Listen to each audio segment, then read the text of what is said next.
ოკუპირებული ტერიტორიების შესახებ კანონში შესატან ცვლილებებზე თავდაცვისა და უშიშროების კომიტეტის სხდომაზე დღეს იმსჯელეს კანონპროექტის ლიბერალიზაციას, თაობაზე უკმაყოფილებას უმცირესობის წარმომადგენლები თავიდანვე გამოხატავდნენ მათ საპარლამენტო უმრავლესობას საკუთარი წინადადებაც შესთავაზეს, რაც საზღვრის ყველა მხარეს ერთნაირი რეგულაციის შემოღებას ითვალისწინებდა, თუმცა ამ საკითხის შესახებ კომიტეტზე არ უმსჯელიათ კანონპროექტი უახლოეს პლენარულ სხდომაზე მეორე მოსმენით უნდა გავიდეს. დღეს კომიტეტზე კანონპროექტში ტექნიკური ხასიათის შესწორებები შევიდა.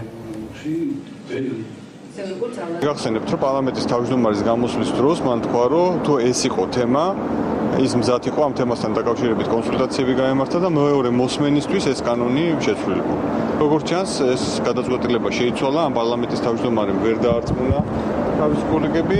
ჩვენ რაზე ცვლილებები შევგვაქვს, ეს არის ჩვენი სახელმწიფო საზღვარი და ჩვენ არანაირად საქართველოს ახლანდელი ხელისუფლება ყოველ შემთხვევაში არანაირად არ დაუშვებთ იმის სპეკულირებას, რომ თითქოს ჩვენ საზღვარი გვაქვს ასეთივე ჩვენს ოკუპირებულ ტერიტორიებთან, ეს არ არის ასე, ჩვენ არანაირი საზღვარი არ გვაქვს, ეს არის ადმინისტრაციული გამყოფი ხაზი და ცხადია, ჩვენ ყველა ღონესხმარობთ იმისათვის, რომ პრობლემები, რომელიც არსებობს დღეს მოსახლეობისათვის მოგვარებული იქნას საჭირო მექანიზმებით.